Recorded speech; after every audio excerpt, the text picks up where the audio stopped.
வணக்கம். இன்னைக்கு தமிழ்நாட்டில் தமிழ் கடவுள் முருகனுக்கு ஒரு சோதனையான காலகட்டம் தமிழ்நாட்டில் போய்கொண்டு இருக்கின்றது. தமிழ்நாட்டில் இன்னைக்கு ஆறுபடைக்கு போகக்கூடிய பக்தர்கள் அதிகமான எண்ணிக்கையில் ஏறக்குறைய ஐயப்ப சாமிக்கு போகக்கூடிய எண்ணிக்கையில் அளவுக்கு ஆறுபடைக்கு போகக்கூடிய பக்தர்கள் தமிழ்நாட்டில் அதிகமாயிட்டாங்க. தமிழ் கடவுள் முருகன் அப்படின்னு சொல்லுவாங்க. தமிழ் என்றால் அழகு, முருகன் என்றால் அழகு. தமிழ் கடவுள் முருகனை பற்றி பல தமிழ் பாடல்கள் குறிஞ்சி படையோட தலைவனாக இருக்கிறார் நம்ம தமிழ் கடவுள் முருகன். ஆனா இன்னைக்கு இந்த தமிழ்நாட்டில் முருகனோட முதல் படை வீடான திருப்பரங்குன்றம் மலையில அந்த மலையில நடக்கக்கூடிய விஷயங்கள் ஒட்டுமொத்த முருக பக்தர்கள் மனதிலும் இந்துக்கள் மனதிலும் யாராத வடுவாக மாறிக்கொண்டிருக்கின்றது. இந்த திருப்பரங்குன்றம் மலை மீது இருக்கக்கூடிய அந்த மலையானது காலங்காலமாக இந்துக்கள் பல்லாயிரக்கணக்கான வருடமாக இந்துக்களுக்கு சொந்தமான திருப்பரங்குன்றம் மலை கடந்த 100 வருஷத்துக்கு முன்னாடி ஏற்பட்ட சில பிரச்சனையின் காரணமாக அங்க இருக்கக்கூடிய தீபத்தூணில் தீபம் ஏற்றுவது தடைபட்டு போச்சு. இந்த 1937 நினைக்கிற அந்த வருஷத்தில் இருக்கக்கூடிய லண்டன் பிரிவு கவுன்சிலுக்கு வந்த கோர்ட்ல வந்தக்கூடிய அந்த விஷயம், அந்த திருப்பரங்குன்றம் மலை இந்துக்களுக்கு சொந்தமானது அப்படின்னு சொல்லி தீர்ப்பே வந்திருக்கு. அது மட்டும் இல்ல, நம்ம தமிழ் வாக்கு என்ன, குன்று இருக்கும் இடமெல்லாம் குமரன் இருக்கும் இடம் அப்படின்னு சொல்லி இப்போ உடனே நீதிமன்றத்திலும் அந்த திருப்பரங்குன்றம் மலையானது இந்துக்களுக்கு சொந்தமானது, அது முருகனுக்கே சொந்தம் அப்படிங்கிற ஒரு தீர்ப்பானது வந்தது. இந்த ஏறக்குறைய 100 வருஷமா திருப்பரங்குன்றம் இருக்கக்கூடிய மலை மீது இருக்கக்கூடிய தீபத்தூணில தீபம் ஏற்றாம இருக்கிறத தீபம் ஏற்றக்கூடிய கடந்த ஏறக்குறைய 40 வருடமாக இந்து மொழி பேர் இயக்கமானது மிகப்பெரிய போராட்டம் நடத்தி கொண்டிருக்கின்றோம். தொடர் போராட்டம் நடத்தி கொண்டிருக்கோம். ஏதோ இன்னைக்கு நேற்று நடந்த விஷயம் இல்லை. இந்த திருப்பரங்குன்றம் தீப விஷயம் ஏறக்குறைய 40 வருஷமா இந்து முன்னணி களத்தில் இறங்கி போராடி கொண்டிருக்கின்றது. அதற்காக 2 உயிர்களை நாம பலி கொடுத்திருக்கோம். இந்து முன்னணியோட 2வது மாநில தலைவர் வழக்கறிஞர் ராஜகோபால்ஜி அவங்க வெட்டி படுகொலை பண்ணாங்க. திருப்பரங்குன்றம் மலை மேல தீபம் ஏற்றுவதற்காக போராடிய ராஜகோபால்ஜியை வெட்டி படுகொலை பண்ணாங்க. அதே திருப்பரங்குன்றம் இஷ்யூக்காக அகில பாரத வித்யார்த்தி பரிஷத் என்று சொல்லக்கூடிய ஏபிபியோட தலைவர் பரமசிவன் அவர்களை கொலை பண்ணாங்க. 2 உயிர்களை அந்த மலைக்காக அந்த தீபம் ஏற்றுவதற்காக பலி கொடுத்திருக்கோம். அது மட்டும் இல்ல, கடந்த 35 வருஷமா மிகப்பெரிய இந்துக்கள் அந்த போராட்டத்திற்காக தீபத்தோன்ல தீபம் ஏற்றுவ இந்த போராட்டத்திற்காக பல முறை ஜெயிலுக்கு போயிருக்காங்க. இந்து முன்னணி தொண்டர்கள் பல முறை ஜெயிலுக்கு போயிருக்கிறாங்க.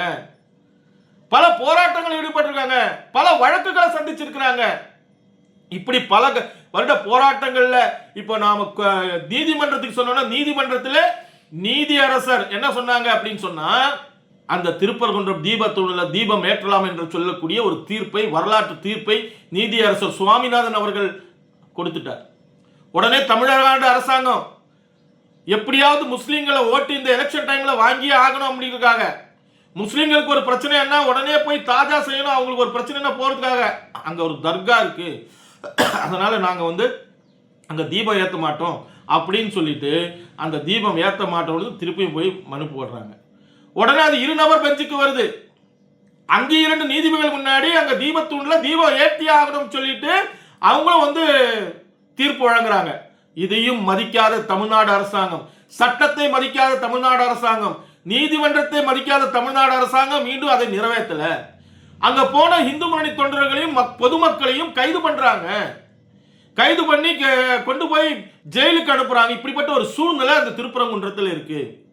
இந்த ஒரு சூழ்நிலை தொடர்ந்து அங்க என்ன பண்றாங்க, திருப்பரங்குன்றத்தில் இருக்கக்கூடிய தீய சக்திகள் என்று சொல்லக்கூடிய ஆன்டி சோசியல் எலிமெண்ட் என்று சொல்லக்கூடிய இந்த மாகாயிக்கா, மக்கள் அதிகாரம், தீகா, இந்த மாதிரி போன்ற இந்த சமூக விரோத செயற்பாட்டாளர்கள் என்று சொல்லக்கூடிய social element, anti social elements எல்லாம் ஒன்னா சேர்ந்து என்ன பண்றாங்க அப்படின்னா, அங்க இந்த திருப்பரங்குன்றத்தில் ஏதோ இந்து முன்னணி ஏதோ கலவரம் நடத்துது, திமுகவோட சேர்ந்து, திமுகவோட கூட்டணி கட்சிகள் இவங்க திமுக எல்லாம் சேர்ந்து என்ன பண்றாங்கன்னா, அங்க இந்து முன்னணி கலவரம் பண்ணுது, அங்க முஸ்லீம்கள்லாம் தீபம், இந்துக்கள் தீபம் ஏற்றக்கூட வேண்டாம் அப்படின்னு சொன்னா அப்படி பொய்யான பரப்புரையரை பண்றாங்க.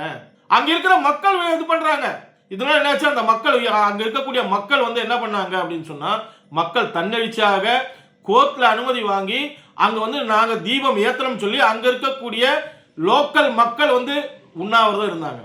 இப்படி அங்க போராட்டம் இதெல்லாம் பார்க்கிறாரு. அங்க ஒருத்தர் பார்த்துட்டே இருக்காரு. யாரு அப்படின்னு சொன்னா, காலங்காலமாக திமுக குடும்பமாக இருந்த அந்த அவங்க அவங்க தாத்தம் பாட்டம் எல்லாம் திமுகவில் காலங்காலமா ஊர்ன குடும்பம். அவங்க பூர்ணச்சந்திரன் என்கக்கூடிய ஒரு இளைஞரோட குடும்பமானது குடும்பம் காலங்காலம் திமுக இருந்தவங்க. அவங்க வருத்தப்பட்டிருப்பாங்க, இத்தனை காலம் திமுக ஓட்டு போட்டது என்ன ஒரு நம்ம எங்க தாத்தம் பாட்டம் எல்லாம் தவறான வேலை பண்ணியிருக்காங்களே அப்படின்னு சொல்லி அவங்க யோசனை பண்ணியிருப்பாங்க.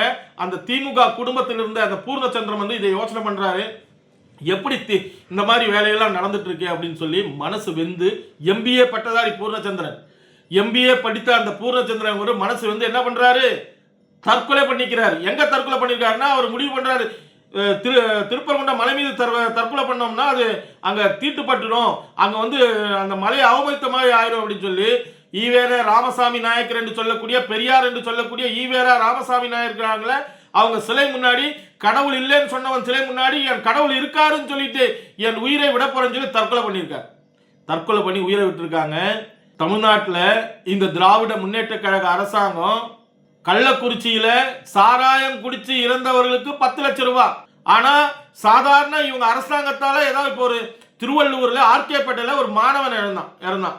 அந்த மாணவன் வந்து பள்ளிக்கூட மாணவன், அரசாங்க பள்ளிக்கூட படிக்கிற மாணவன், அரசாங்க பள்ளிக்கூட மதிய உணவு சாப்பிடும் போது நேரம் அங்க வந்து அந்த சுவர் இடிந்து விழுந்து இறந்தான். அந்த பையனுக்கு 3 லட்சம். ஆனா கள்ளக்குறிச்சியில சாராயம் குடிச்சு இறந்தவனுக்கு 10 லட்சம். இவங்களுக்கு எந்த ஒரு திமுக காரனும் ஒரு அரசியல்வாதிகளும் இந்த பூர்ணச்சந்திரன் உடலை பார்க்க வரல. பூர்ணச்சந்திரனுக்கு ஆறுதல் சொல்றதுக்கு கூட ஒரு திமுக சம்பந்தப்பட்ட ஒரு வரல. ஏன்னா குடும்பமே திமுக குடும்பம். என்ன சொல்றாங்க, இதுக்கு முன்னாடி என்ன சொல்ல, இந்த கனிமொழி என்ன சொல்லிச்சு, அக்கா கனிமொழி இது வந்து சர்வே கல், அது வந்து தீபம் ஏத்துறது கிடையாது அப்படின்னு சொல்லி தன்னோட பாட்டுக்கு ஒரு விஷயத்தை கொண்டு வந்தாங்க. உடனே எல்லாரும் சர்வே கல்லுன்னு சொல்ல ஆரம்பிச்சாங்க.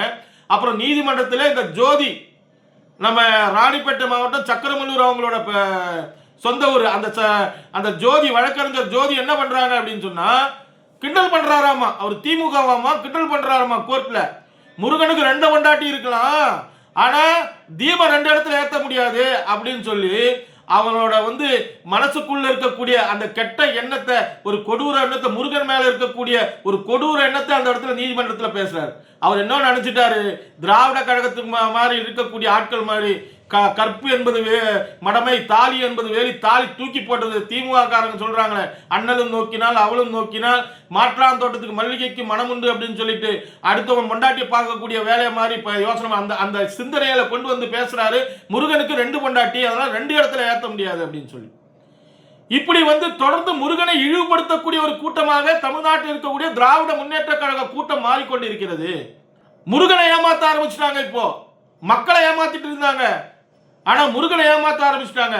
பூர்ணச்சந்திரனோட அந்த இறப்பை வந்து கேலி பண்ணக்கூடிய ஒரு சூழ்நிலை தமிழ்நாட்டில் இந்த திமுக கூட்டணி கட்சிகள் சமூக வலைதளங்களில் தவறான விஷயங்கள் பரப்பிடுறாங்க. எப்படி இவ்வளோ அயோக்கியம், இவ்வளோ கேடு கட்ட அயோக்கியம், யாரெல்லாம் தனக்கு எதிராக வராங்களோ, தன்னை கேள்வி கேட்குறாங்களோ அவங்களோட நடத்தையில தவறா பேசுறது, அவங்களோட கேரட் அசாசினேஷன் பண்றது இந்த திமுகவோட கைகந்த வேலை. அதனால் தமிழ்நாட்டில் இப்போ ஒன்று சொல்லிக்கிறோம், பூர்ணச்சந்திரனோட உடல் வந்து மட்டும்தான் இந்த உலகத்தை விட்டு போயிருக்கிறது. அவர் ஆத்மா பார்த்து கொண்டுதான் இருக்கின்றது. கட்டாயம் திருப்பரங்குன்றம் மலையில் இருக்கக்கூடிய தீபத்தூணில இந்து முன்னணி தீபத்தை ஏற்றியே தீர்வோம், ஏற்ற வைத்தே தீர்வோம். இது சொல்லிக் கொள்கிறோம்.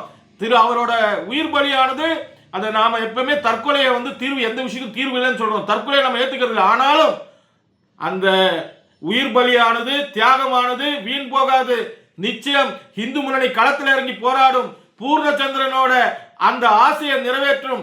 தீபத்துணுல தீபம் ஏற்றிய தீர்வோம் அப்படின்னு சொல்லி வாய்ப்புக்கு நன்றி கூடி விரைவில் நன்றி, வணக்கம்.